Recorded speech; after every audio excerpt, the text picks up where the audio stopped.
I am Jared Leisner. I am a program scientist at NASA headquarters. That means that I, or the person in my role, is one of the three key NASA personnel that interacts with a mission. There's the program scientist, the program executive, and the program manager and mission manager, depending on the center. The program scientist is essentially the NASA individual that is in charge of having insight into your science investigation and ensuring that NASA's investment for the science is met. On one hand, we are very much not your friend because we are NASA's enforcer. We will come down and say, you absolutely cannot change that. No, you absolutely will do that because you have to meet your level 1 requirements. On the other hand, we very much are your friend because at NASA headquarters, we are the one that speaks up. It's not just, yeah, they're on cost, yeah, they're on schedule. It is, you need to care about this mission because ... And that's where there's a lot of interactions with the mission. And I want to talk about level 1 requirements. We say that the program scientist is the steward of the level 1 requirements. The level 1 requirements are what we call program level requirements. They go into a NASA headquarters controlled document, and the program scientist owns them. Someone laid the groundwork for me this morning by talking about goals, objectives, and the flow down. So I thought it would be good. I actually had this slide put together beforehand. You can believe me on that. But goals, objectives, requirements on down. What are we talking about? Like was mentioned, a goal is a broad scientific endeavor. It is understand the evolution of life, search for life on other planets, that kind of high-level thing. We do not expect any single mission to close on a goal. An objective, however, is a strategic, focused effort to make progress on a goal, and a mission does close on it. Once a mission flies to complete an objective and it's successful, we are done with that objective. We never have to do that objective again. How do you measure whether an objective is complete or not? Those are your level 1 requirements. A level 1 requirement is a scientific determination and or result required for successful completion of the mission's objectives. Mission or level 1 requirements do not specify implementation details for the mission. So it is not, I need to measure the magnetic field. I need to image the surface of Ceres. It is, I need to determine the reconnection rate in Earth's magnetic tail under these conditions. The level 2 requirements, as Betsy was talking about, are the more specific implementation-specific things that flow down from the level 1 requirements. When planning a mission, many scientists say, here's the type of science I want to do. Here's the mission I want to fly. In that middle is the flow down from objectives to level 1 requirements and down. And that really is and it's unfortunate because it's missing, because that's where all the important stuff is. That's linking the science to the mission you're going to be proposing. Going next. So, what are the level 1 requirements? I already read that definition, so I won't do it again. Why do you care? There are 3 big reasons: scientific, engineering, and programmatic. Scientific. When you have good level 1 requirements, they inherently focus your mission, because this is the science that I have to get out of my mission. When you do that, then it immediately prioritizes what science you're going to do. You know what you can descope, you know what you can degrade from your instrument specs all the way down to your instrument requirements. And then once you have this thread of here's what we're going to discover and here's how we're going to do it, that becomes the backbone of your proposal.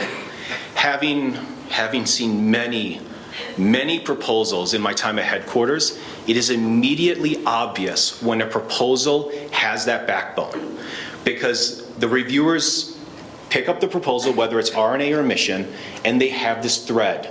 They say, here's what we're going to do. We need to do this thing because it gets us here. We're going to have this thing, it gets us there. And at the end, we're going to have these 3 things. It comes together and we complete our investigation. It's the same thing in mission proposals. Also, another thing and this was kind of discussed earlier this morning as well, talking to the public. When you sit down with your colleagues, your co-authors, the people in your poster session or that just gave that talk, they know immediately what you're talking about. You pass someone on the street, they do not have that level of insight. The level 1 requirements, as Betsy said, have to be written so that anyone understands what's going on in it. So when you write down your level 1 requirements and you lay out these scientific results that you're going to get, it helps focus the discussion. And more recently, that is becoming increasingly important. Not just at your level, not just at your institution's level, not just at the center's level, but at headquarters. When we go talk to OMB, when we talk to Congress, when we talk to the media, having that consistent language is really pivotal for the outreach and the media interactions. I'm going down. So next, the objectives. The level 1 objectives, saying in another way, take your science objectives and they put them into requirement form. And without having a parent requirement, how can you flow down to other requirements? Short answer is you can't. And then mission success is how we do this. It helps headquarters, engineering. Once you have these high-level requirements and you say, whatever we do, it has to meet these requirements, you give engineers the freedom underneath that to get you a solution that works. And they don't have to come back to you say you need 1,000 images, can you do 990, right? Because that trade space has already been outlined for them. Programmatic. Is one of these a no? Nope. Okay.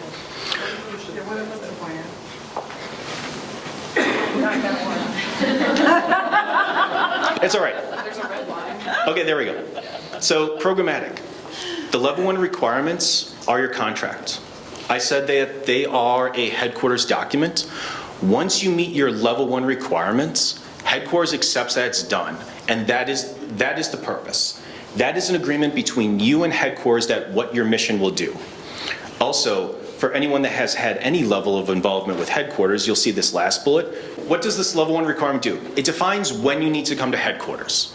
Only problems that really bubble up to level 1 requirement level have to come to headquarters.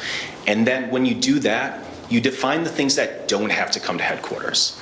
And you will learn that having that line is a good thing for everyone. So, level 1 requirements. A lot of people don't like level 1 requirements. There are some myths about level 1 requirements. So, I pulled 4, and let's just run them down. My science can't be written in terms of requirements. Who here has a science objective in mind that they believe a mission could solve? Show of hands. Who here? No, hands up. So of those that have their hand raised, who knows the type of scientific analysis that you would need to do in order to complete that objective? Okay, look around. Everyone here knows their level 1 requirements, because the level 1 requirement, you can put your hands up. Thank you. The level 1 requirement is that scientific result that you know is necessary. So no one comes in, no good mission proposal comes in and says, this is the type of thing we want to do, we'll take these measurements and we'll get stuff out. It is, here's this high-level goal, here's the specific part of that my mission's going to do, and here's how I'm going to do it. And everyone that raised their hand already inherently knows what a level 1 requirement is. It's just you haven't been taught and you haven't had practice writing it. Right. So next, level 1 requirements stifle my scientific creativity. It's actually not true. Yeah, get up. Thank you, Craig. So the level 1 requirement is the framework. Headquarters does not, I wouldn't say we don't care, but our focus is not on the details of what you do. What we care about is the result more. So the level 1 requirement is that box. As long as you stay within the box, we don't have problems. And so you can go wherever, be as creative, be as innovative as you want. As long as you can demonstrate that what comes out at the end meets that level 1 requirement, you have the freedom. Level 1 requirements cannot capture all the science that we can do. True. That's not the point of level 1 requirements. Level 1 requirements are the critical and the driving requirements that your mission is built upon. So they don't need to capture everything that you will do. And then level 1 requirements are hard. I mean, measurement requirements are easy to write down. They're hard to justify without something that flows down from them. That level 1 requirement is what they flow down from. The level 1s are how you demonstrate success. And it might be hard to learn how to write level 1 requirements, but that's like anything. It's a skill. You had to learn how to do your science. You had to learn how to drive. Level 1 requirements are the same way. And then I just thought I would take a quick example. For those planetary geologists in the room, I ask that you not be too picky. So, from the level 1 Mad Lib, the mission shall quantitative scientific result verb, aspect of the physical system, preposition, verification parameter. If we have an objective that of characterize the geologic history of the surface of planet Acme, we have no idea what this planet is.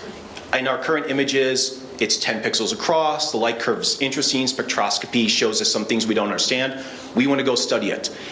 If you are a geologist and you're told to characterize the geologic history of a region, what do? You identify the geologic units. You map the contacts between the units.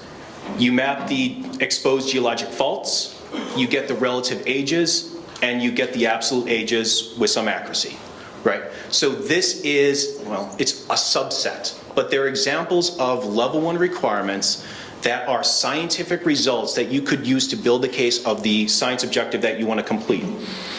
I would note, there's no implementation here. You could do it with a flyby mission. You could do it with an orbiter. You could do it with more than one spacecraft. You could land people on the ground and have them just walk around and around and around. And that's what's good about level 1 requirements, because it's where you need to get, it's not how you get there. And I believe I'm passing it on, unless, all right, thank you. Thanks.